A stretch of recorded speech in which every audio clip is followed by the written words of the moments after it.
Aku memiliki bakat tingkat 3S, tubuh api yang dahsyat. Tetapi dengan tegas meninggalkan kelas pejuang api yang mencapai 200% pada bulan Juli. Kelas pejuang. Dan malah memilih untuk bertukar dengan ratu sekolah. Itu penyembuh tanpa kemampuan menyerang. Karena dalam kehidupan sebelumnya aku tertipu oleh kata-kata manis teman masa kecilku, Suyao, yang menukar kelas pejuang apiku dengan penyembuh tanpa kemampuan menyerangnya. Akhirnya dalam dungeon kami berdua punah bersama dengan penguasa iblis mata putih. Setelah itu, aku tanpa sengaja kembali ke hari saat memperoleh lencana profesi. Awalnya kupikir di kehidupan ini aku pasti tidak akan menjadi penyembuh malang itu lagi. Tetapi kuperhatikan bakat tingkat 3S tubuh apiku. Ternyata diinisialisasi ulang. Dan diganti dengan bakat baru penguasa penyembuh. Pada saat itu perasaan seperti sekawanan alpaka berlalu dengan cepat dalam hatiku. Langsung kusimak dengan seksama detail bakat baruku. Ketika aku memberikan penyembuhan kepada orang lain, ada peluang mendapat tambahan poin atribut permanen. Dan juga ada peluang sangat rendah untuk mendapatkan bakat lawan. Ketika penyembuhan efektif, ada peluang mendapat item spesial roh fleksibel. Dan roh itu dapat digunakan untuk mengasah karakteristik peralatan. Setelah membaca keempat karakteristik itu, hatiku tak bisa menahan seruan kebenaran. Mana saja dari mereka sama hebatnya dengan bakat SSG. Kemudian aku mulai berpikir, selain Suyao yang ada di ruang terapi, siapa lagi yang mau bertukar lencana pekerjaan denganku? Mataku sedikit menyipit. Tiba-tiba teringat seseorang. Setelah pelajaran selesai, aku berjalan cepat menuju kelas 2. Melihat aku muncul di depan pintu kelas 2. Banyak orang di dalam kelas tahu. Aku datang untuk mencari Suyao. Dalam tatapan iri banyak orang, Suyao perlahan berdiri. Selalu memegang tangan sambil menengadah memandangku. Dan aku masuk ke kelas mengabaikan Suyao. Langsung berjalan ke depan seorang gadis lain, Bailin. Ikut aku sebentar. Melihat kejadian itu semua orang terdiam tak bergerak. Terutama Suyao, wajahnya penuh kebingungan. Aku langsung menarik Bailin keluar. Ayo pergi.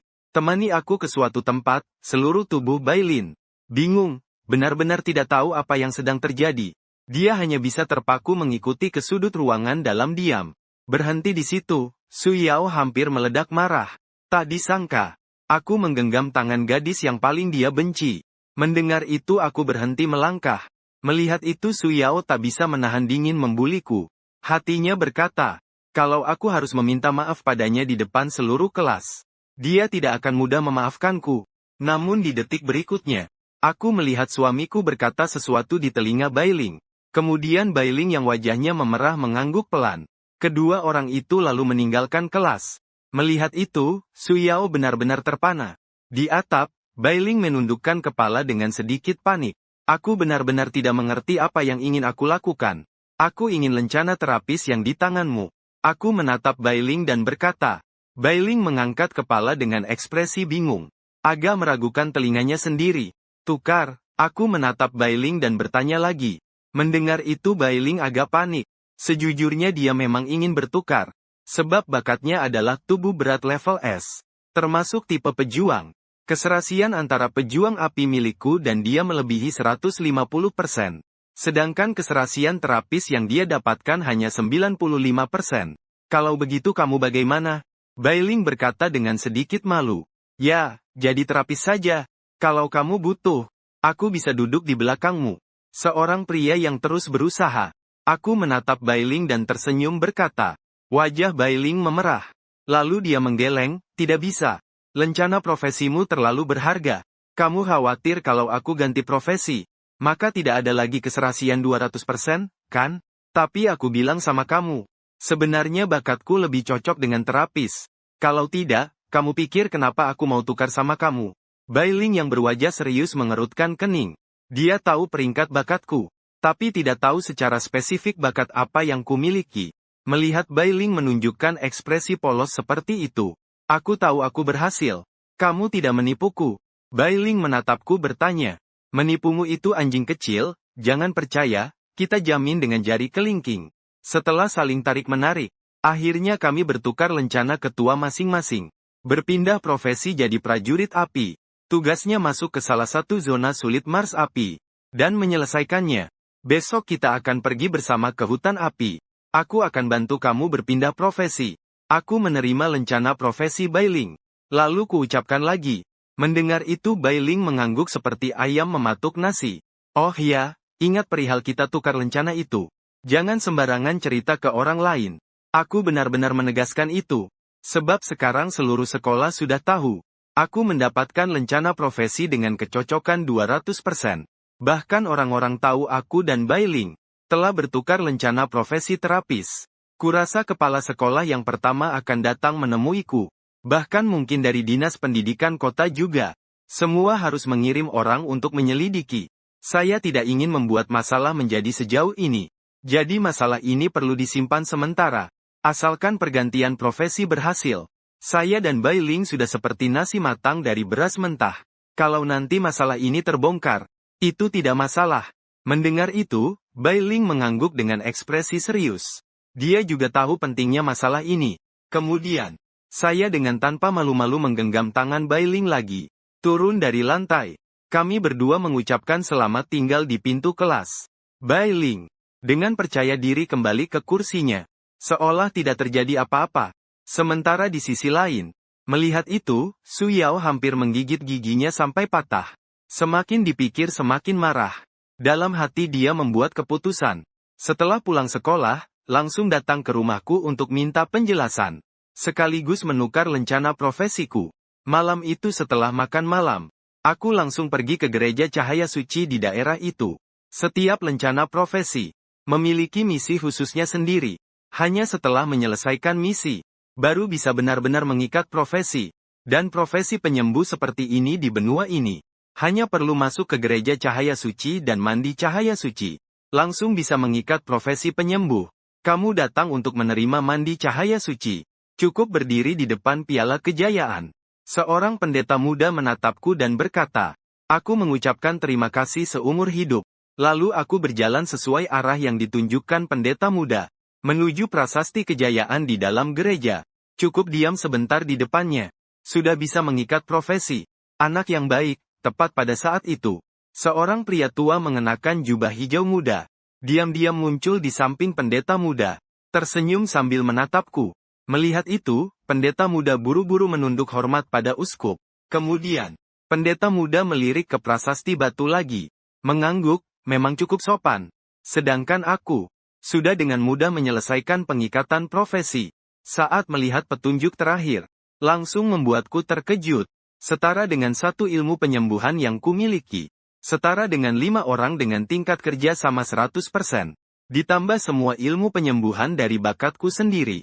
Semua menghabiskan hanya 1 poin mana. Aku memilih menjadi penyembuh. Memang sudah takdirku.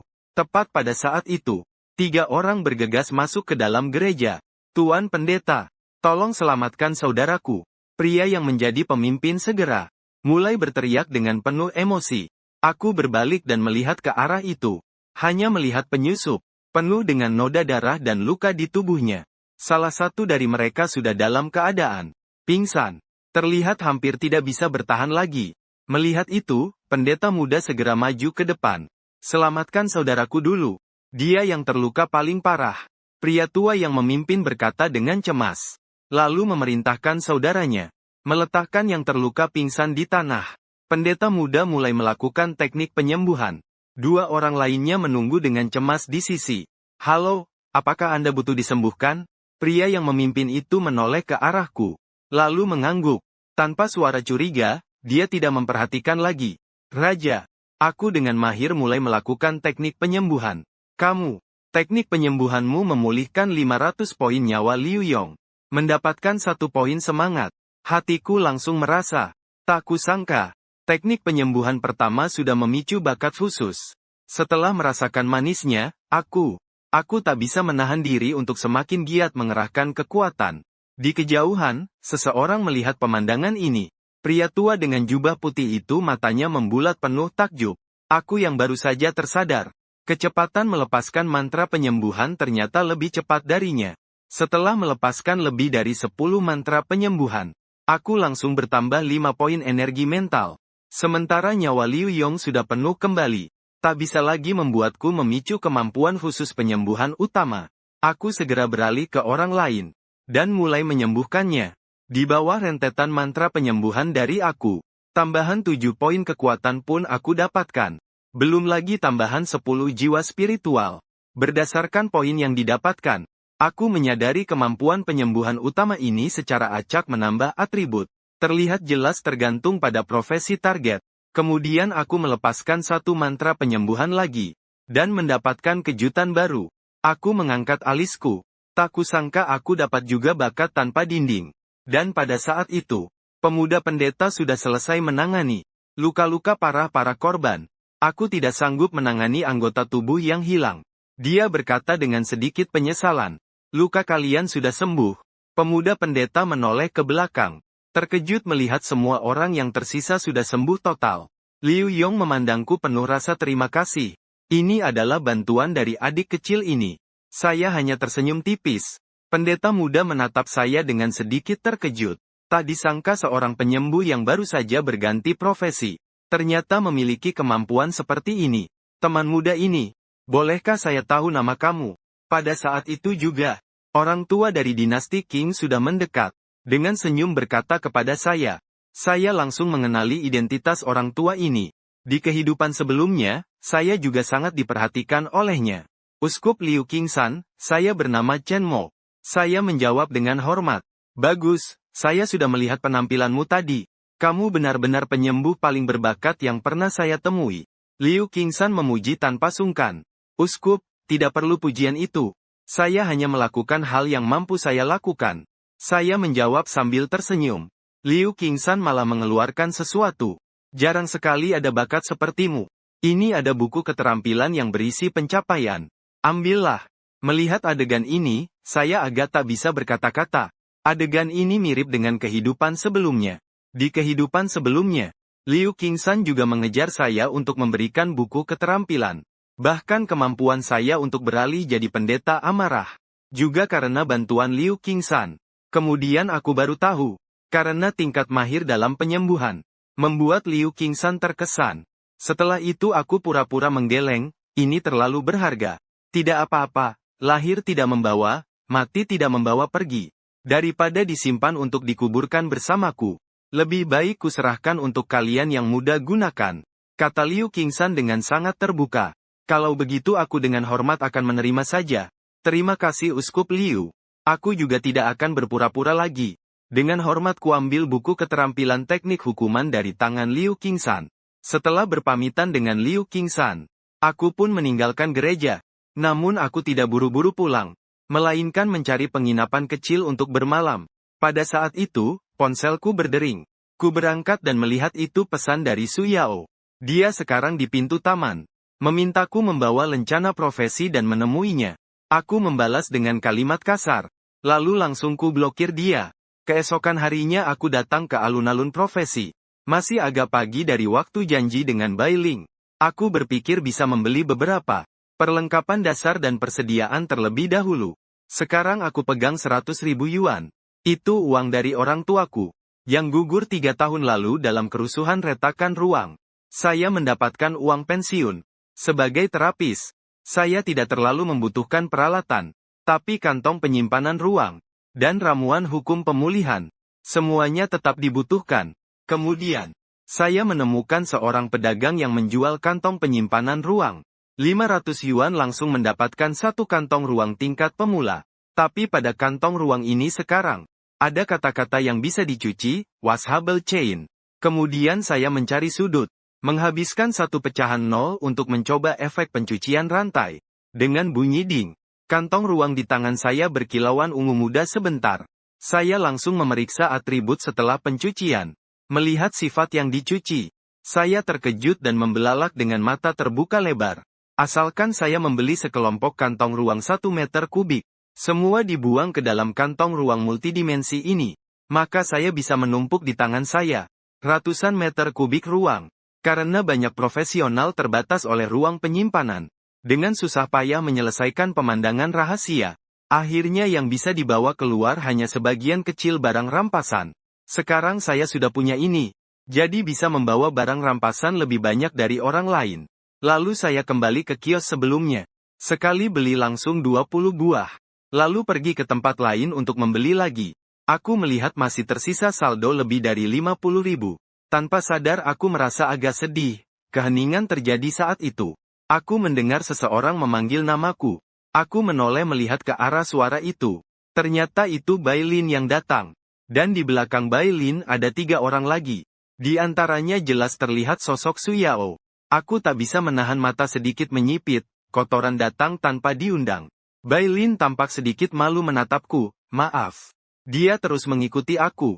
Aku tersenyum sambil mengelus kepala Bailin, tidak apa-apa. Kita abaikan saja dia. Melihat aku dan Bailin sesantai itu, Su Yao marah besar. Setelah ragu sejenak, dia berkata dengan suara pelan. Aku tahu dulu itu selalu salahku. Tapi sekarang aku sudah mengerti. Aku ingin memberimu kesempatan menjadi pacarku. Tapi kamu harus janji padaku. Mulai sekarang hanya baik padaku seorang. Yao Yao memang benar-benar besar hati. Kalau aku, tak akan mudah memaafkanmu seperti itu. Iya, berantem di depan umum dengan cewek lain. Pria brengsek. 2 teman Su Yao memberikan dukungan tepat waktu. Bailin memang temperamennya baik. Tapi saat ini juga agak marah. Kenapa dia bisa tarik-tarikan dengan Chen Mo di sini? Namun aku menariknya dan berkata, ayo pergi. Jangan terlalu banyak berurusan dengan yang tidak kunjung pergi ini. Kita masih punya hal yang lebih penting untuk dilakukan. Bailing menatapku ke atas. Lalu mengangguk dengan tegas, baik. Aku akan mengikuti keinginanmu. Aku tersenyum tipis. Keduanya lalu berpegangan tangan dan pergi. Meninggalkan Su Yao yang harus menghadapi ketiga wanita itu. Kemudian Bailing menyerahkan kepadaku sebuah tongkat sihir berwarna putih keseluruhan. Berkilau dengan sinar logam. Ini hadiahnya untukku. Aku menatap Bailing dengan sedikit terkejut dan berkata, aku butuh banyak perawatan. Kalau tidak, aku tak berani maju ke garis depan untuk membantumu menghadapi monster. Bailing berkata dengan sedikit kesombongan. Aku mengambil tongkat sihir itu dan memeriksanya sebentar. Di pasar saat ini, paling tidak harus mengeluarkan 100.000 untuk mendapatkannya. Kelihatannya, Bailing pergi meminjam uang dari keluarga pamannya. Selain itu aku juga menyadari, tongkat sihir, ternyata juga bisa ditingkatkan kualitasnya melalui proses rafinasi. Lalu aku menoleh ke Bailing lagi. Bagaimana denganmu? Bailing tidak menyembunyikan apapun. Langsung menunjukkan semua perlengkapannya padaku. Sebagian besar adalah pakaian sederhana untuk pejuang pemula berwarna putih. Setelannya mungkin hanya seharga 4-5 ribu saja. Apakah ini sudah cukup? Bailing menatapku dengan wajah sedikit memerah. Menunjukkan panel atributnya kepada orang lain. Itu adalah hal yang sangat intim. Hanya kalah dari bertemu dengan tamu kehormatan. Cukup. Tambah 3 orang lagi kita bisa masuk dungeon. Aku menatap Bailing dan berkata, meskipun membawa Bailing sendiri sudah cukup, tapi semakin banyak anggota tim, aku bisa sekaligus leveling atribut dan bakatnya. Bertanggung jawab merekrut orang. Katakan membawa tim dengan 2S dan bakat profesi langka. Selain profesi penyembuh di dalam ruangan, aku memerintahkan Wenyan Bailing untuk langsung melaksanakan. Di Zen, kanal profesi kota mengumumkan rekrutmen. Aku mencari alasan ke toilet untuk cuci perlengkapan. Setelah selesai cuci 3 kali, tongkat sihir di tanganku langsung naik 1 level. Melihat atribut tongkat sihir, aku merasa puas. Saat itu juga, Bailin mengirim pesan. Bilang sudah cukup anggota, siap berangkat. Lalu aku langsung memasukkan tongkat ke dalam kantong ruang. Cepat-cepat pergi untuk berkumpul. Setelah sedikit perkenalan, aku juga memahami profesi mereka. Pemuda tua Hooks, profesi prajurit. 2 gadis kembar adalah profesi pemanah. Melihat anggota lengkap, aku langsung membuka panel. Langsung memilih hutan api level normal. Secepat kilat, 5 orang. Kami pun dipindahkan ke sebuah ruang khusus yang istimewa. Aku mengeluarkan tongkat sihir dan berkata, Hook, buka jalan. Diana, Dina, kalian serang, aku akan mengawasi HP kalian. Kamu adalah penyembuh. Dia adalah pejuang api. Hook menatapku dengan mata terbelalak. Mendengar itu, Diana dan Dina juga sedikit terkejut. Menghadapi pertanyaan Hook, aku tersenyum tipis, tidak sepenuhnya benar. Dia belum menjadi pejuang api saat ini. Tapi aku memang penyembuh. Hook dan kedua saudari kembar itu mulai tidak bisa menahan diri. Semua sudah mulai mengerti. Mereka ternyata dibujuk masuk. Untuk membantu Bailing menjalankan tugas pengikatan profesi. Kalau sudah sampai sini, Aku akan menjadi tameng daging saja. Hook dengan enggan maju. Semoga kemampuan penyembuhanku tidak mengecewakan. Kemudian Hook meletakkan senjatanya dan bersiap bertarung. Namun pada saat itu, seberkas cahaya jatuh di tubuhnya. Ling Jiwa. Dia agak berbeda. Melihat efek status ini lebih teliti. Lalu dia langsung tersengat petir. Ternyata itu memaksa kerusakan yang dia terima. Dibagi rata ke semua anggota tim. Semua mata langsung tertuju padaku. Apakah ini benar-benar tidak masalah? Hook benar-benar bingung dan tertawa sekaligus kali ini. Di bawah efek tautan jiwa, kerusakan dibagi rata ke semua orang. Walaupun terlihat tekanan pada tank berkurang, tapi tekanan pada penyembuh berlipat ganda. Tapi An khawatir padaku. Satu orang tidak bisa mengurus semua orang. Dengan tidak tenang berkata, bagaimana kalau kita batalkan status ini saja? Tenang. Coba dulu kalahkan satu monster saja lihat. Kalau kalian masih merasa was-was, keluar juga tidak masalah. Aku juga tidak berencana menjelaskan apa-apa. Lagi pula dengan konfigurasi aku saat ini. Menyembuhkan tim ini sangat mudah bagiku. Dua saudari itu berdiskusi sebentar. Akhirnya memutuskan untuk mempercayaiku. Mengambil risiko, semuanya baik-baik saja. Seumur hidup Hooktek, ia menyerbu menuju sebuah bel lengan level 1. Melakukan serangan langsung. Bel lengan yang diserang segera berputar dan membalas Hook dengan sebuah pukulan tongkat. Dua bodoh itu seperti ini, kau pukul aku sekali. Bertarung dengan sangat seru. Adapun saudari Diane dan Dina, mengangkat busur pendek mereka mulai membantu Hook. Dengan serangan gabungan 3 orang, Hook langsung melancarkan pukulan kritis 30 poin. Membunuh goblin itu. Perang ini telah berakhir. Tapi sekarang situasinya terlihat. Awalnya semua luka ini terkonsentrasi pada Hook. Hanya perlu 1 kali penyembuhan saja sudah cukup. Tapi sekarang tersebar ke banyak orang. Malah harus memakai beberapa kali penyembuhan tambahan. Hook baru saja ingin mengatakan untuk membatalkan rantai jiwa. Tapi belum sempat terucap. Detik berikutnya, tongkat sihir di tanganku membentur tanah. Pada semua orang yang ada di sini. Mereka semua bersinar dengan cahaya suci. HP mereka semuanya penuh kembali. Pelanggan langsung menelan kata-kata yang ingin diucapkan. Diane dan Dina dengan sentuhanku ini langsung jatuh terpelanting. Bro Chen, tadi aku tidak seharusnya meragukanmu. Aku minta maaf. Pelanggan pun langsung membungkuk dan meminta maaf. Diane juga dengan tergesa-gesa. Kami berdua sudah sadar kesalahan kami. Bro Chen, jangan tinggalkan kami. Kami janji akan sangat patuh. Aku mengangguk gila-gilaan terus bilang pasti patuh. Sedangkan si pegawai kantoran tidak perlu banyak bicara. Sejak awal dia sudah yakin memilih pihakku. Kalau sudah memutuskan untuk bertahan, maka lanjutkan saja. Dalam gelombang penyembuhan barusan, aku juga mendapatkan peningkatan atribut dari masing-masing mereka. Sudah. Sekarang aku bahkan tidak berani membayangkan setelah menjelajah seluruh misteri ini. Berapa banyak atribut yang bisa saya dapatkan ya? Selanjutnya saya sarankan untuk mempercepat. Jika memungkinkan, saya berharap kita bisa bersaing di papan peringkat speedrun tahun ini. Awalnya Hook dan yang lain masih sangat bersemangat. Saat mendengar ucapan saya ini, mereka langsung menatap saya seperti melihat hantu. Melihat pertarungan tadi, mengalahkan musuh kecil sebenarnya tidak masalah. Tapi melaporkan kematian itu kan? Kemudian saya memegang tongkat sihir. Dengan santai melepaskan sebuah skill. Tak jauh di depan, seekor goblin mengeluarkan teriakan kesakitan. Langsung tewas terkena cahaya suci. Sihir hukuman cukup seperti ini kan? Saya tetap dengan sikap tenang seperti biasa. Hook langsung berlutut pada saya. Ini benar-benar luar biasa.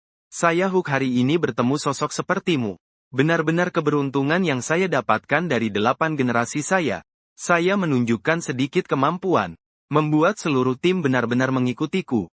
Kemudian setelah bersiap-siap, saya memimpin tim berjalan ke arah tujuan. Di bawah komando saya, hanya butuh 58 menit untuk sampai ke hadapan saya. Lebih cepat 20 menit dibandingkan rekor sebelumnya. Sambil saya terus menyembuhkan mereka sepanjang perjalanan, aku juga mendapatkan 30 poin kekuatan dari mereka. Dan 25 poin kelincahan. Kemudian aku membatalkan efek keinginan jiwa. Memerintahkan untuk memperhatikan posisi. Jangan sampai terkena ledakan yang menghancurkan. Orang-orang lain mengangguk setuju. Lalu kubawa mereka masuk ke dalam hutan kecil. Di tengah hutan itu ada sebuah lapangan terbuka, di mana sebuah kobold akan melakukan persembahan kurban. hanya bisa melihat kita sebagai penyusup bodoh. Terimalah pembaptisan api ini. Hook, tunggu sampai aku mendekati bos lalu langsung serang. Para pemanah, perhatikan posisi kalian. Setelah berkata itu, aku yang pertama menyerbu ke arah kobold. Persembahan kurban. Hook segera mengikutiku dan mulai bertindak. Saat Hook melancarkan serangan, aku seketika menghilang memberikan ruang. Hook langsung bertarung di posisi paling depan. Di garis depan, kobold kurban karena efek lari cepat. Terpana sesaat dalam pusing. Sementara aku langsung bergerak ke belakangnya. Aku memukul batang kayu tepat di belakang kepala kobold kurban itu. Langsung membuatnya menjadi liar tak terkendali. Melihat kerusakan yang muncul di atas kepala kobold kurban itu, Hook terbelalak dengan mata terbuka lebar. Sialan, seorang penyembuh yang menyerang ini. Kerusakannya 10 kali lipat atau lebih dari dia. Memasuki kegilaan. Pendeta Goblin mengeluarkan raungan. Beberapa lingkaran sihir langsung menyala di tanah sekitar. Banyak kolam jatuh dari udara ke tanah. Melihat itu, semua orang buru-buru menghindar. Saat orang lain masih panik menghindari meteor, aku langsung melepaskan hukuman ke pendeta Goblin. Goblin pendeta yang terserang cahaya suci. Menerima kerusakan lebih dari 2000 poin. Aku terus bergerak, 1 hukuman per detik. Langsung menghabiskan darah pendeta Goblin. Pesan penyelesaian muncul seketika. Hook dan yang lain melihat 2 pesan ini. Segera mereka langsung terjatuh ke tanah. Tengah terengah-engah. Ternyata terjebak dalam waktu kurang dari 1 jam. Aku menatap panel, agak terkejut. Saat itu di alun-alun profesional kota Zen. Tiba-tiba ada pengumuman. Sunyi. Tim menghabiskan 59 menit 56 detik menuntaskan hutan api. Mendapatkan peringkat biasa antara 2 hingga 3 bintang. Memecahkan rekor penyelesaian. Seluruh orang di alun-alun profesional terkaget oleh berita ini. Segera ada yang menyebarkan informasiku. Bakat grade S. Ditambah 200% kerjasama dari kelas langka prajurit api. Tak heran bisa meraih prestasi seperti ini. Sementara itu, Su Yao juga berada di alun-alun. Saat mendengar itu, ekspresi dia tampak sedikit bingung dan hilang fokus. Tapi tiba-tiba ada yang menyadari. Saya sebenarnya bukanlah petarung api profesi langka. Seseorang dalam tim saya, seorang perempuan bernama Bailing. Wei Yansuya segera memeriksa saya. Informasi tim kecil. Matanya terpaku pada informasi tersebut. Saat melihat profesi saya dan Bailing, Suya hampir mematahkan tongkat sihirnya karena marah. Kalian benar-benar pantas mati. Aku akan melaporkan mereka karena memperjualbelikan lencana profesi secara diam-diam. Pasti Bailing, wanita sialan itu, memberitahu Chen Mo. Apa keuntungan apa? Bahkan mendapat lencana petarung api. Sementara itu saya sedang mengatur rampasan di dungeon. Pendeta Goblin di dungeon. Menjatuhkan total 5 barang. Selain 2 armor hijau. Itu hanya barang-barang kecil. Setelah merapikan semuanya, saya melihat ke lainnya. Sudah waktunya untuk penyelesaian. Saya memilih opsi penyelesaian di panel. Kemudian semua anggota tim. Mendadak muncul sebuah papan skor di depan mereka. Setelah penyelesaian, semua naik ke level 2. Saya naik ke level 3. Saya melihat panel atribut saya. Panel atribut seperti ini. Untuk penyembuh yang baru level 3. Sedikit memang agak aneh. Kemudian aku langsung mengalokasikan 10 poin atribut bebas. Semua diarahkan ke posisi mental. Setelah aku menyelesaikan urusan alokasi atribut, aku melihat lagi sebuah skill stone yang muncul. Aku sedikit mengangkat alis sambil menatap panel. Ternyata skill stone sudah berkembang. Hook menatap panel dan berteriak kaget. Si kembaran perempuan juga terlihat agak bersemangat. Tak disangka bisa menyegarkan catatan sejarah. Bahkan bisa mendapatkan 1 skill stone. Diam-diam saat itu, Bailing menarik lenganku. Aku menoleh dan hendak bertanya. Namun kulihat Bailing sudah diam-diam menaruh sesuatu di tanganku. Aku sedikit terkejut. Lalu langsung sadar itu adalah sebuah skill stone. Bailing menatapku dengan senyum licik. Bagaimanapun dia tahu dirinya hanya ikut-ikutan saja. Bagi dia, skill stone ini seharusnya memang milikku. Setelah sempat terharu sebentar, pelanggan pun berkata, "Bos, skill stone ini memang seharusnya untukmu." Lalu Diane dan 2 saudara perempuannya juga menyerahkan skill stone mereka. Mereka tahu dengan kemampuan mereka sendiri. Belum tentu bisa menyelesaikan Fire Forest. Apalagi bisa menyegarkan catatan sejarah. Jika begitu, Kalau begitu aku akan menerima batu keterampilan ini. Aku dengan tenang menerima batu keterampilan dari Hook dan yang lain. Setelah penyelesaian berhasil, kami pun keluar dari hutan api, kembali ke alun-alun profesional kota kebaikan. Dan saat kami keluar dari dunia rahasia, ponsel langsung berdering sangat kencang. Karena informasi riwayat yang baru saja mereka perbarui, sudah menjadi bahan pembicaraan. Bahkan Hook dan teman-temannya yang terlihat jelas sebagai pemain curang, juga menerima berbagai macam perhatian dan ucapan selamat dari kerabat dan teman dekat. Setelah Hook membalas pesan keluarganya, matanya bersinar melihat aku, bos besar. Apa rencana selanjutnya? Diana juga sama seperti itu. Dia akan menyelesaikan urusan yang sedang ditanganinya dulu. Kalau ada apa-apa bisa hubungi lewat chat tim. Aku menatap mereka dan berkata, kebetulan aku juga harus mengurus beberapa hal. Aku akan pergi dan kembali dengan cepat. Hook sama sekali tidak menunda. Langsung berlari kecil meninggalkan tempat itu. Sedangkan Diana dan Daina juga diam seperti itu. Aku harus pulang sebentar untuk mengurus sesuatu. Saat itu Bailing juga mulai bicara. Wajahnya agak menghindar. Aku menatap Bailing sebentar. Akhirnya aku bilang kalau ada apa-apa langsung cari aku. Wenyan Bailing mengangguk pelan. Lalu diam-diam pergi. Melihat punggung Bailing yang penuh beban pikiran, aku menyipitkan mata. Hasil seperti ini masih belum cukup. Aku tahu yang paling tertekan sekarang pasti adalah wali kelasku sendiri. Di kehidupan sebelumnya, aku menyerahkan profesi prajurit api ke Suyao dan menyebabkan masalah. Akhirnya meskipun sudah diselidiki, aku memang secara sukarela memberikan lencana profesi itu kepada Suyao. Tapi akibatnya Chen Daoseng justru kehilangan pekerjaannya karena hal ini. Tapi dia tidak pernah membenci aku karenanya. Sebaliknya dia datang menghibur aku waktu itu. Dan menyalahkan dirinya sendiri karena kelalaiannya. Yang menyebabkan lencana profesiku tertipu dan hilang. Kalau bukan karena ajaran Chen Daoseng, mungkin di kehidupan sebelumnya, aku tidak akan semudah itu bangkit kembali. Di kehidupan ini aku ingin kamu dengan bangga mengatakan, aku adalah muridmu. Di dalam pikiranku, sebenarnya sudah ada sebuah rencana yang cukup gila, yaitu mengambil sebuah rahasia tingkat abis. Kemudian aku langsung menuju pusat resmi, yang ada di alun-alun para profesional. Sampai di depan konter aku duduk dengan manis. Halo, ada yang bisa saya bantu? Di balik meja ada seorang gadis yang terlihat manis. Aku harus menjual beberapa barang dulu. Aku berkata sambil mengeluarkan kantong ruanganku. Saat itu, gadis di balik meja melihat aku mengeluarkan kantong ruang tingkat awal, tak bisa menahan kerut di dahinya. Terlihat jelas tak ada barang berharga di dalamnya. Lalu dia langsung berkata, kenapa kamu tidak lihat-lihat di luar dulu? Barang eceran. Langsung cari pedagang di luar pasti lebih cepat. Aku melirik gadis itu sedikit. Awalnya ingin menjelaskan aku akan bereskan dulu jualan ini. Masih ada urusan lain yang harus dilakukan. Tapi setelah melihat jelas, dengan nada dan ekspresi yang emosional itu, aku langsung berkata jika kamu tidak bisa tangani, panggil manajer lain saja. Aku mau jual 2 peralatan hijau. Lalu ada urusan lain yang harus aku selesaikan. Gadis di meja itu terdiam sejenak, menyadari dia salah sangka. Lalu segera memasang senyum profesional, maaf ya, manajer kami sedang melayani pelanggan lain.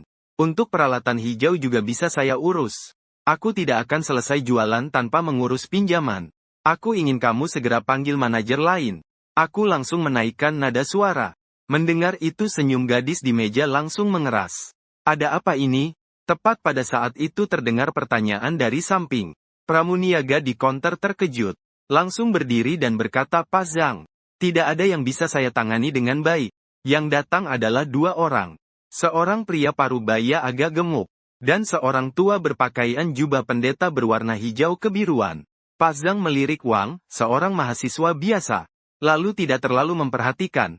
Ingin sekadar menegur gadis itu. Agar segera menangani urusan pelanggan dengan baik. Lalu selesai.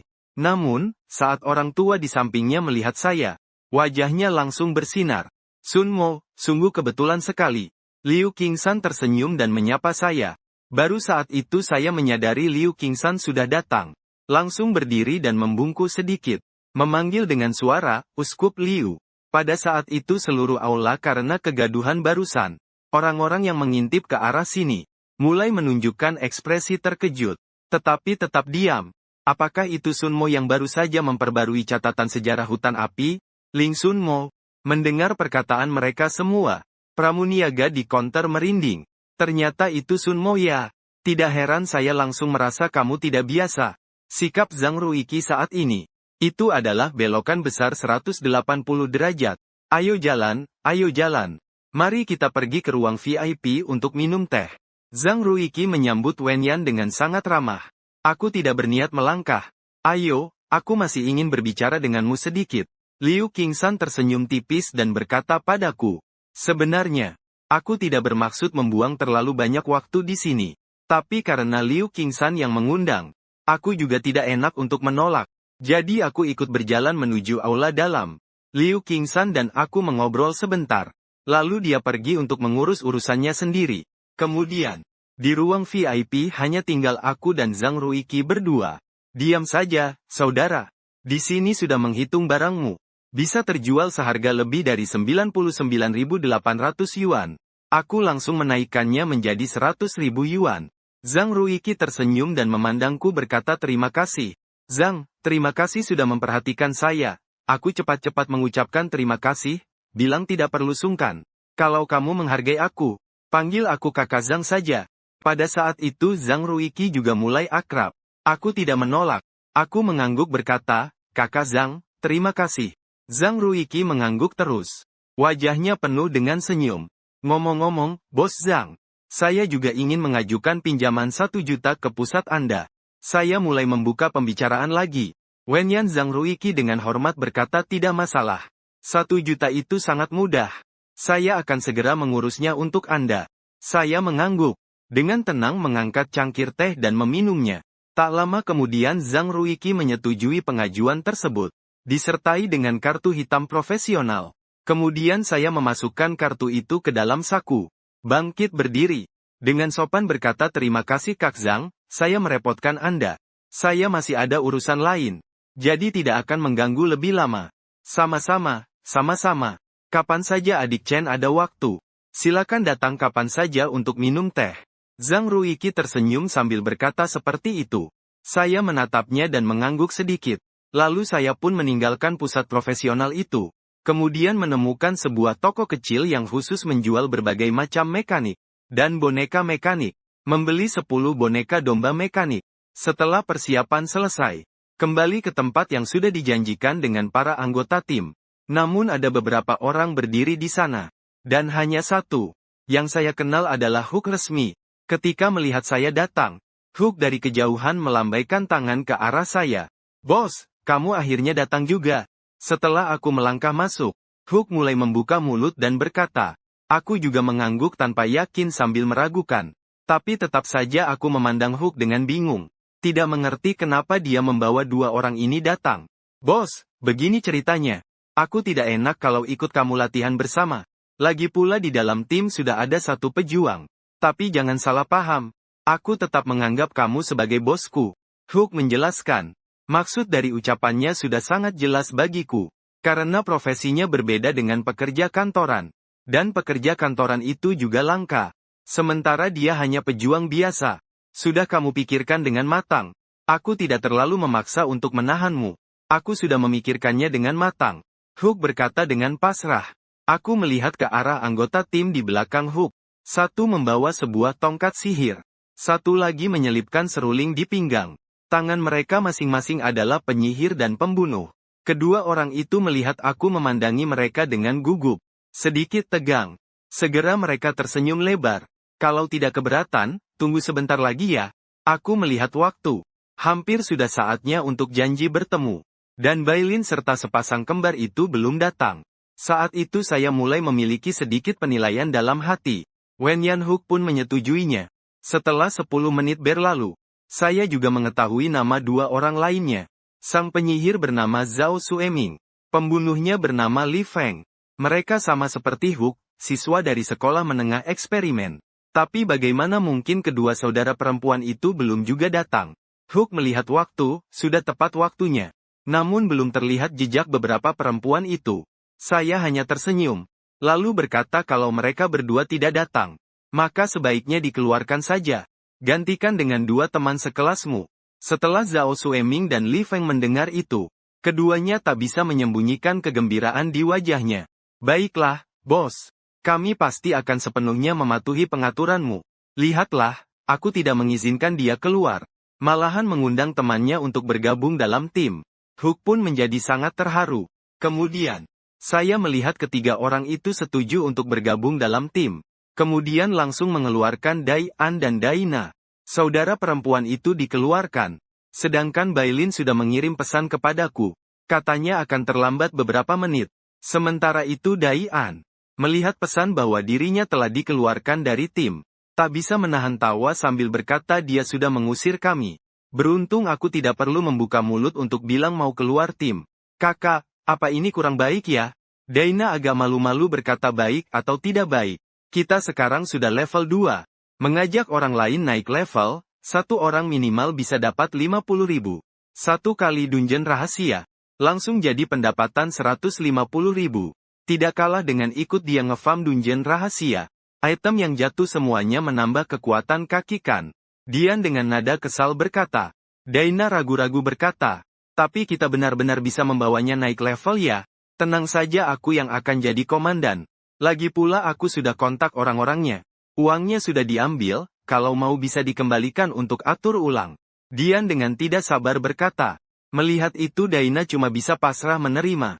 Di sisi lain White Collar sudah hadir di lokasi. Saat melihat Zhao Xueming dan Li Feng dua anggota baru. Meski sedikit berbeda. Tapi tidak ada masalah kenapa.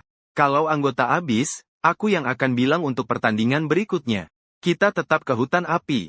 Tapi langsung menantang tingkat kedalaman jurang. Wen Yan semua terkejut melihatku.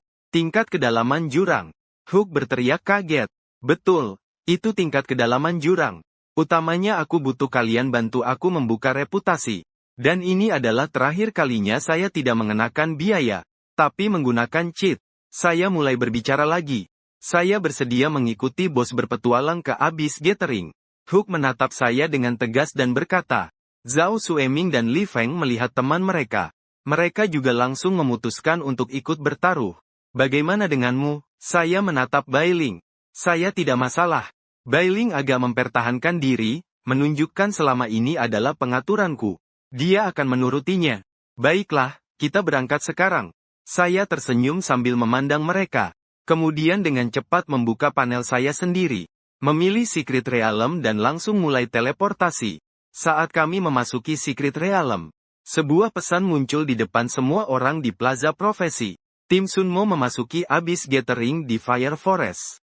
Berita ini membuat semua orang terkejut sejenak. Seluruh plaza langsung heboh.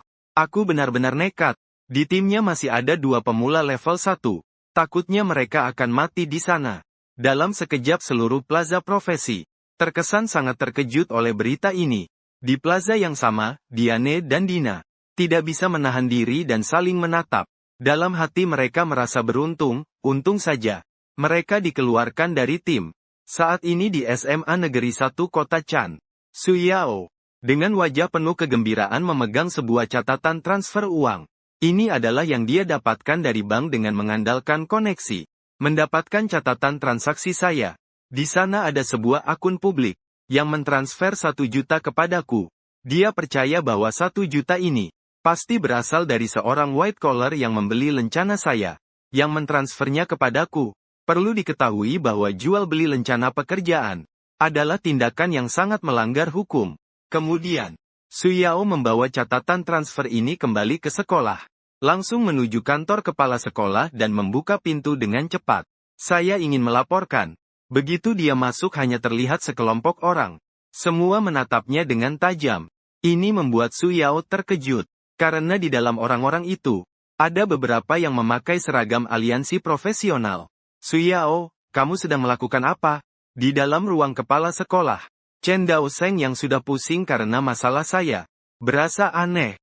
Tidak ada apa-apa, cepat keluar jangan membuat keributan di sini. Kepala sekolah Qiu Dafu dengan wajah masam mengusir Su Yao. Aku punya bukti. 2 white collar yang melakukan transaksi jual beli lencana pekerjaan. Su Yao berteriak keras. Saat itu juga, seluruh ruang kepala sekolah menjadi sunyi. Chen Daoseng tampak agak pucat. Memandang Su Yao. Dengan serius berkata, Apakah kamu tahu apa yang kamu katakan? Ini masalah yang sangat serius. Kamu tidak boleh sembarangan bicara. Guru Chen, urusan ini serahkan pada kami untuk menangani. Orang dari aliansi profesional menghentikan Chen Daoseng. Mereka langsung berjalan ke arah Su Yao. Dan berkata, saya dari divisi investigasi aliansi profesional Kota Chan. Masuk dan ceritakan, sebenarnya apa yang terjadi? Kemudian Su Yao masuk ke dalam ruang kepala sekolah. Setelah beberapa pertanyaan, staf aliansi profesional membawa bukti yang disediakan oleh Su Yao. Tentu saja mereka tidak langsung memutuskan. Mereka berkata akan kembali menyelidiki lebih lanjut. Kepala sipil, masih ada apa yang harus diselidiki? Bukankah bukti sudah sangat jelas? Su Yao tidak bisa menahan kekhawatirannya dan berkata, kalau begitu saya ingin tahu, dari mana asal bukti transaksi ini? Bisakah dijamin 100% keasliannya? Kepala divisi Qin dari aliansi menghembuskan napas dingin dan berkata, kenapa tidak bisa dijamin keasliannya? Saya bisa bersumpah. Su Yao sedang bersiap untuk berkata, namun dihentikan oleh seseorang di kantor yang disebut Zi. Pekerja ditarik ke belakang, agar dia tidak melanjutkan omong kosongnya. Kita akan menyelidiki masalah ini dulu. Jika memang terbukti sebagai sebuah transaksi, mungkin harus diserahkan ke atas. Ini adalah hal yang sangat serius. Kepala divisi berkata lagi, menurut peraturan aliansi profesional, jika terbukti jual beli lencana profesi, maka kedua belah pihak dilarang menggunakan tindakan profesional apapun yang menguntungkan, bahkan mungkin akan dilarang memasuki wilayah rahasia. Setelah berkata demikian, orang dari divisi penyelidikan pergi. Sudah berhasil menghubungi Chen Mo? Suruh dia cepat datang. Aku harus tanya dengan jelas padanya. Apa sebenarnya yang terjadi? Kepala sekolah berkata marah. Baru saja menerima kabar. Chen Mo bersama Bai Ling masuk ke dalam api hutan abis cluster. Pada saat itu kepala bagian berkata, apa itu abis cluster? Kepala sekolah Wen Yan langsung marah. Kenapa orang ini begitu nekat? Chen Daoseng juga merasa pahit dalam hati. Lihat saja murid-murid yang kau didik. Kau pergi dulu untuk serah terima dengan guru Liu. Istirahatlah di rumah untuk sementara waktu. Wen Yan. Chen Daoseng segera mengerti maksud kata-kata kepala sekolah. Itu adalah agar dia sendiri mengajukan pengunduran diri. Pertama, panggil semua siswa yang bisa dipanggil kembali. Aku akan mengadakan rapat umum untuk menjadikan kesunyian ini sebagai contoh negatif. Memberi peringatan kepada seluruh siswa sekolah. Kepala sekolah berkata dengan marah. Su Yao, yang melihat semua ini, pada saat itu merasa lega di dalam hatinya. Sementara di sisi lain, di hutan api tingkat kesulitan jurang, Zhao Sueming menatap ke dalam hutan. Melihat di antara rimbunan pepohonan, kadang-kadang terlihat sepasang mata merah darah yang penuh kebrutalan. Dia tak bisa menahan menelan ludah. Ini terlalu mengerikan, bos. Apakah nanti aku yang harus memulai melawan monster? Huke juga bertanya dengan sedikit gugup. Lebih baik aku saja yang melakukannya. Level seranganku lebih tinggi. Bai Ling maju ke depan. Tenang saja, aku bisa membuat kalian masuk. Berarti aku pasti sudah mempersiapkannya dengan baik. Saya berkata dengan tenang. Wen Yan dan beberapa lainnya menatapku. Dengan mata penuh harapan. Aku menepuk sabuk ruanganku. Kemudian, 3 benda bulat jatuh ke lantai. Dengan sedikit getaran, perlahan berubah menjadi 3 ekor domba. Boneka domba. Melihat hal itu, Hook ternganga tak percaya. Apakah ini alat peraga pembelajaran yang digunakan sekolah untuk melatih keterampilan siswa? Betul, ini memang boneka domba. Saya tidak menyangkalnya. Saya sendiri yang membeli boneka domba ini. Tujuannya untuk melewati level kedalaman dan kesulitan sekarang. Bailin melihat boneka domba itu dengan mata yang berbinar. Apakah kamu ingin menggunakan ini untuk membantu menanggung kerusakan bersama? Itu memang cara yang bagus. Bos, kamu memang hebat sekali. Bisa terpikirkan cara ini. Ini pasti sangat aman dan tak tergoyahkan. Wu ke City agak bersemangat. Hanya Zhao Sueming dan Li Feng, 2 anggota baru, yang saat itu masih agak bingung. Tidak tahu apa yang terjadi. Kemudian aku mengayunkan kartu. Dalam sekejap, semua orang dalam tim, termasuk ketiga boneka domba itu, memancarkan cahaya berkilauan di tubuh mereka. Zhao Sueming terdiam sejenak, dan dengan cepat memeriksa keterampilan yang baru saja aku lepaskan pada mereka itu. Kemudian segera menyadari semuanya. Bos, aku akan pakai 1 boneka domba. Setelah keluar nanti, Aku akan pergi ke pusat profesional untuk pinjam uang dan membayar kembali kamu. Wu Ke berkata dengan sangat mengerti situasi. 100.000 yuan. Membeli kesempatan untuk melewati jurang dan wilayah rahasia. Kalau diceritakan keluar itu sama saja bodoh mau makan angin. Melihat itu, Zhao Sueming dan Li Feng juga langsung mengikuti. Takut terlambat sedikit saja. Terserah saja. Kerusakan pada boneka akan kalian yang tanggung. Saya tidak masalah. Direktur, saya juga bisa mengajukan pinjaman. Kata karyawan kantoran itu juga. Aku tidak berkata apa-apa. Hanya mengayunkan tongkat sihir yang dipegangnya. Bai Lin terlihat agak memerah. Wajahnya menunduk. Tongkat sihir itu adalah pemberiannya untuk Chen Mo. Yang kebetulan senilai 100.000 yuan. Jelas. Chen Mo sedang memberitahunya untuk menghitungnya sebagai tongkat sihir ini. Setelah segala sesuatunya sudah diatur dengan baik saat itu juga. 5 orang dengan 3 boneka domba. Lalu berangkat memasuki hutan. Setelah memasuki hutan, kami sangat segera bertemu gelombang pertama goblin. Aku yang pertama maju menyerbu goblin. Mengayunkan pedang panjang yang dipegang melawan goblin dalam pertarungan sengit. Sementara Hook dan Li Feng juga langsung mengikuti. Sedangkan Zhao Sueming sebagai penyihir, mulai melempar bola api dari barisan belakang. Aku memperhatikan dengan saksama. Setelah bola api yang dilempar oleh Zhao Sueming, mengikuti sebuah bola api yang sedikit lebih kecil, langsung menyerang ke arah target. Mantra ganda. Di depan mataku ada sebuah. Tak disangka. Bakat Zhao Sueming ternyata adalah mantra ganda. Jika bisa mendapatkan bakat Zhao Sueming ini, itu akan menjadi hal yang sangat baik bagi diriku. Hanya saja peluang menyalin bakat itu sangat kecil. Bisa mendapatkannya atau tidak tetap tergantung takdir. Pertempuran dimulai. Di kejauhan 3 goblin dan 3 petarung jarak dekat, terlibat dalam perkelahian. Si pekerja kantoran menggenggam sebuah pedang panjang. Lincah menghindari serangan goblin. Kemudian satu pukulan pedang mengenai punggung goblin api. Serangan kritikal yang menghasilkan lebih dari 130 kerusakan. Kerusakan ini membuat teman petarung jarak dekat, Hook dan Li Feng, keduanya terpana.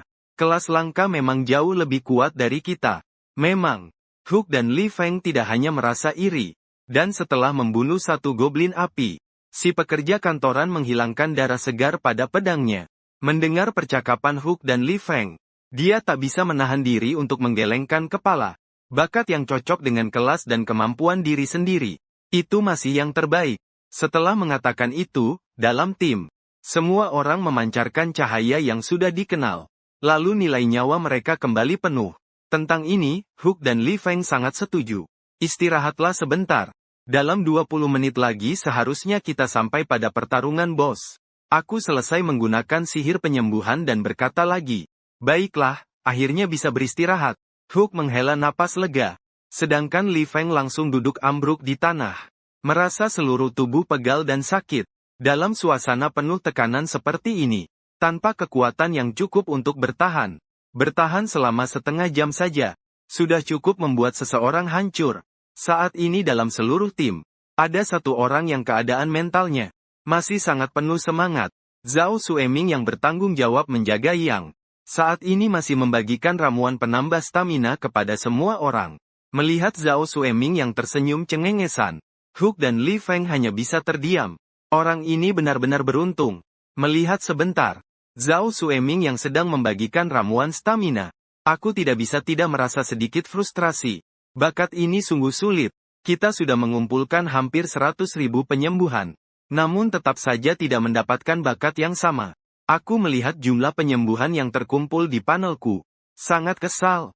Sedangkan sebaliknya, saya sudah mengumpulkan semua bakat Hook. Tiba-tiba saya sepertinya menyadari sesuatu. Mungkinkah semakin buruk kondisi pasien yang dirawat, semakin tinggi peluang saya menyalin bakatnya. Saya harus mencari cara untuk merepotkan Zhao Sueming. Saya melihat Zhao Sueming yang masih bercanda-canda. Berdengung dalam hati. Sangat lelah, ingin pulang dan berbaring tidur. Hook saat itu juga mulai mengomel. Omong kosong, lelah sekalipun harus bertahan. Kalau tidak, kamu keluar saja. Li Feng melirik Hook dengan sinis. Jadi kecuali bos yang menyuruh saya keluar. Kalau tidak saya mati-matian tidak akan mundur. Hanya saja seseorang terlalu santai. Malam ini tidak mengajak kami semua makan. Soal makanan malam, Saya yang pertama tidak akan memaafkannya. Hook berkata dengan marah. Lihat kamu bilang. Semua pengeluaran malam ini akan dibayar Tuan Zhao. Zhao Sueming terus bercanda-canda. Pada saat itu saya melangkah maju. Bos. Hook dan Li Feng langsung berdiri. Sepertinya Hook sudah mulai lelah. Pandanganku tertuju pada Hook. Ini membuat Hook segera menghadap bos. Aku masih bisa bertahan. Jangan buat aku keluar dari tim ya. Ya, Hook pasti akan berusaha keras. Aku bisa menjamin dengan orang atasnya. Li Feng langsung mengikuti dan membela saudaranya. Kalau tidak, gantian dia yang menjaga kambing. Zhao Sueming juga mulai gelisah. Aku agak terkejut sebentar. Tidak menyangka Zhao Sueming kali ini malah inisiatif ke depan. Ya sudah, Hook yang jaga kambing. Zhao Sueming, kamu isi posisinya. Aku segera berkata. Baiklah, Zhao Sueming senang sekali. Aku bilang kamu yang ganti posisinya. Ke barisan depan, pukul goblin dengan tongkat sihir. Aku lalu lanjut mengomong. Kamu nggak mau pakai bola api. Untuk lawan goblin api kan? Zhao Sueming terkejut dengan pengaturanku ini. Tapi langsung mengangguk setuju. Aming dan Hook dengan haru memandang Zhao Sueming. Kita saudara, nggak apa-apa kok. Apalagi ada kakak di sini. Pastinya aman banget. Wajah Zhao Sueming cuek saja. Segera istirahat lalu lanjut bertarung. Setelah tukar posisi, Hook cuma perlu urus 3 boneka kambing. Benar-benar lebih ringan. Sedangkan Zhao Sueming malah lebih kerepotan. Memegang sebuah tongkat sihir. Bertarung dengan goblin api dengan sangat canggung. Melaju terus seperti ini. Menurut perkiraanku, dalam waktu 20 menit di akhir bulan, kita sudah bisa sampai ke lokasi kediaman resmi. Tak lama kemudian Hook pun otomatis bangun. Aku juga ikut bertarung ya. Aku mengangguk sedikit. Bagaimanapun ini sudah tahap terakhir. Tak perlu membiarkan Hook beristirahat lagi. Mulai, maju. Aku melirik Zhao Sueming sebentar. Lalu menyuruh mereka maju bersama. Hook segera menerjang maju. Bailing segera mengikuti di belakang. Sementara Li Feng, si pembunuh bayaran, juga segera berlari ke targetnya. Hanya Zhao Sueming yang memegang tongkat sihir. Berlari dengan suara, ham-ham, ke markas goblin. Membunuh para penyusup ini. Tidak akan pernah membiarkan mereka mendekat setapak pun ke ratu. Pendeta goblin mengiringi 10 pasukan goblin dalam markas itu. Sekarang semuanya sudah keluar dengan bersiap. Hook sebuah terjangan. Langsung menyusup ke dalam kerumunan makhluk itu. Kemudian, masuk ke dalam serangan tongkat goblin. Hanya dalam satu ronde pemukulan. Sebagai seorang pejuang, Hook langsung kehilangan sepertiga dari nyawanya. Sementara Zhao Sueming di bawah pengaruh ikatan jiwa. Nyawanya hampir habis. Namun di detik berikutnya, seberkas cahaya suci jatuh ke tubuhnya. Nyawanya kembali terisi penuh. Dan kali ini aku melakukan penyembuhan tepat waktu. Akhirnya membawa kabar baik bagiku. Dengan sebuah pemberitahuan, aku akhirnya berhasil menyalin bakat Zhao Sueming. Zhao Sueming, Li Feng, kalian berdua mundur dulu. Setelah mendapatkan bakat, aku segera memberi perintah. Wenyan Zhao Sueming segera mundur ke belakang.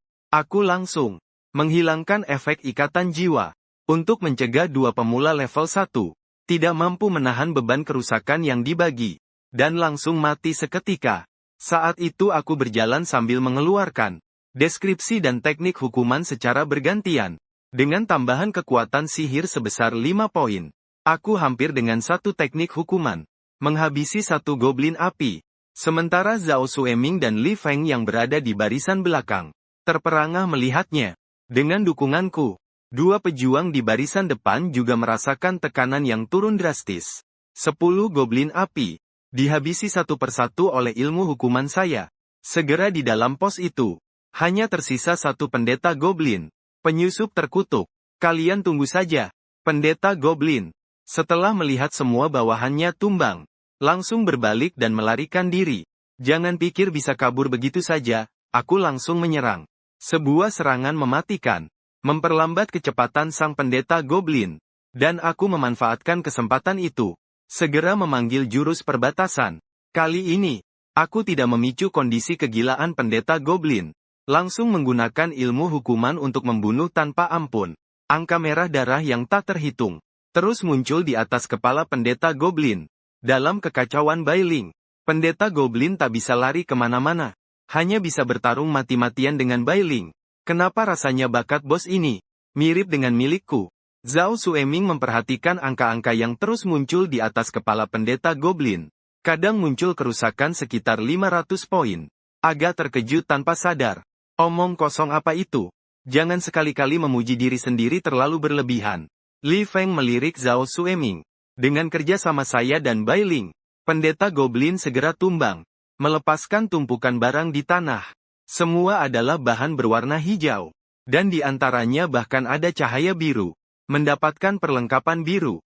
Beruntung sekali. Zhao Xueming dan yang lain membelalak mata. Barang rongsokan dari dunia Abyss Collection memang beda. Bos kecil saja jatuh perlengkapan biru. Kalau dijual, bisa dapat puluhan ribu sedikitnya. Saya melangkah maju, mengumpulkan semua barang yang dijatuhkan pendeta Goblin. Lalu melihat atribut perlengkapan biru itu. Atribut ini tidak terlalu berarti bagi saya. Kemudian saya menyimpan hasil rampasan itu dengan rapi, sambil memandang ke dalam hutan. Di balik markas ini adalah Abyss Collection. Hutan api. Bos resmi kediaman, Lian Binoxiu. Pertarungan selanjutnya. Jika kalian percaya diri, ikutlah masuk. Kalau tidak, tunggu di sini saja. Saya menatap beberapa orang lainnya. Saya tetap tidak ikut pertarungan bos. Setelah sedikit pertimbangan, Zhao Xueming memilih untuk menunggu di tempat. Saya juga begitu. Li Feng juga sama. Mereka berdua adalah pemula tingkat 1. Bisa sampai ke sini saja sudah sangat memuaskan. Aku juga akan tetap di tempat. Hook juga mengambil pilihan yang sama. Lindungi diri dengan baik. Sedikit mengangguk lalu menghadap Bai Lin. Bai Lin mengangkat kepala dan berkata, bukankah sudah sepakat? Aku bertanggung jawab untuk menahan serangan. Kamu membantuku dengan penyembuhan. Kemudian aku dan Bai Lin melaju menuju ke dalam hutan lebat. Di dalam lembah tergambar sebuah lingkaran sihir raksasa. Dan di tengah lingkaran sihir itu, ada seorang wanita yang mengenakan jubah api, berlutut di tanah. Sepertinya sedang tertidur. Mulai ya, kataku perlahan. Bai Lin mengangguk, langsung mengeluarkan pedang panjang di pinggangnya. Mengambil napas dalam lalu langsung menginisiasi serangan. Menerobos masuk ke dalam lingkaran sihir. Pada saat itu juga, api di sekitar lingkaran sihir tiba-tiba membesar dengan cepat. Api menyala mengikuti aktivasi lingkaran sihir. Juga ikut terbangun. Kemudian di tanah muncul beberapa lingkaran sihir. Itu adalah peringatan akan jatuhnya meteor. Serangan dengan tingkat seperti ini bagiku seperti angin lalu. Dan bos bertahan karena Bai Lin yang menahan serangan. Aku hanya perlu bertanggung jawab pada penggunaan sihir saja. Pertarungan ini pada dasarnya tanpa ada keraguan. Sementara itu, di dalam aula SMA Zen Kota 1, banyak siswa kelas 3 yang dipanggil mendadak untuk menghadiri pertemuan. Semua membicarakan tentang diriku. Di tengah kerumunan itu, Su Yao duduk tenang di tempatnya. Saat membayangkan aku dan Bai Ling akan mati di dunia rahasia itu, ia merasa sangat lega dan damai. Sementara itu di plaza profesional, tiba-tiba sebuah pengumuman muncul di depan semua orang. Abyss membakar jiwaku di hutan api. Dengan jatuhnya penghukuman terakhir, Flame Pinocchio akhirnya tumbang. Bai Ling langsung kehilangan keseimbangan. Terjatuh duduk di tanah. Sangat cepat melewati tantangan ini. Zhao Xueming dan yang lain yang menunggu di luar, melihat pemberitahuan bahwa mereka sudah menyelesaikan, merasakan sedikit kejutan, karena baru beberapa menit sejak kami berdua masuk ke dalam hutan kecil. Terima kasih, aku mendekati Bai Ling, tersenyum dan membantunya bangun dari tanah. Tidak apa-apa, untung ada kamu, kalau tidak mungkin bisa melewati tantangan ini. Bai Ling berkata dengan rasa takut yang tersisa. Setelah membantu Bai Ling bangkit, aku bergerak ke arah barang yang jatuh kali ini. Kecuali beberapa bahan yang cukup berharga. Di luar juga ada satu keranjang dengan satu anak dan 2 peralatan. Saya langsung memeriksa peralatan kualitas ungu. Ternyata itu adalah sebuah busur panjang. Saya agak speechless. Jarang-jarang dapat perlengkapan ungu. Tapi ternyata justru barang yang tidak saya pakai. Setelah saya merapikan semua barang, saat itu 3 orang Hook juga masuk. Sudah cukup, saya langsung menyelesaikan. Melihat semua sudah lengkap, saya langsung memilih untuk menyelesaikan. Lalu, muncul sebuah gambar di depan semua orang. Menghitung skor berdasarkan penampilan masing-masing, serta pembagian pengalaman. Tak diragukan lagi, saya mendapatkan penilaian tertinggi kelas SSS. langsung membuat saya naik dari level 3 ke level 5. Sedangkan pekerja kantoran mendapat penilaian kelas SS juga. Naik dari level 2 ke level 4. 3 orang lainnya mendapat penilaian minimal kelas C. Pelanggan naik ke level 3. 2 orang sisanya naik ke level 2. Setelah keluar dari dunia rahasia, 3 pelanggan langsung menuju pusat profesional. Katanya mau mengurus pinjaman sebagai penghormatan untuk saya. Sepertinya masalah kita sudah besar. Saya melihat informasi yang masuk di ponsel. Tak sengaja tersenyum tipis. Sedangkan pekerja kantoran jelas juga mengernyitkan dahi. Ini terlalu berlebihan. Jelas-jelas tidak tahu fakta sebenarnya. Tetap bilang kita pasti akan mati. Malah langsung mengadakan rapat dan menjadikan kita contoh buruk. Bai Ling agak kesal. Tidak apa-apa, kamu pulang dan istirahat saja. Hal-hal ini tidak perlu dipedulikan. Aku menatap Bai Ling dengan tenang dan berkata, lalu kamu bagaimana? Bai Ling memandangku dan bertanya. Aku sedikit tersenyum dan berkata aku akan keluar dari sekolah. Sekolah bobrok ini sudah tidak ada gunanya lagi. Bai Ling memejamkan matanya lebar-lebar dengan takjub. Kamu tidak ikut ujian masuk perguruan tinggi? Apakah aku masih perlu membuktikan diri lewat ujian masuk perguruan tinggi? Aku dengan tegas menggosok kepala Bai Ling sekali. Bai Ling merasa aku benar. Pada tingkatku seperti ini, mau masuk universitas mana juga aku yang tentukan sendiri. Sudah, aku pergi dulu. Aku pamit kepada Bai Ling, lalu berjalan menuju luar alun-alun para profesional. Sementara Bai Ling berdiri di tempat semula, menunduk memandang informasi di ponselnya. Tanpa sadar tangannya menggenggam erat. Lalu ia juga berbalik dan berjalan menuju pusat profesional. Sementara itu, di aula SMA pertama, kepala sekolah Qiyu menunjuk sekelompok siswa. Guru-guru marah besar sambil memaki. Orang-orang di bawah panggung. Saat itu bahkan tak berani mengeluarkan sepatah kata pun. Mereka semua menundukkan kepala dan dimarahi. Bahkan tidak berani melirik ponsel sekalipun.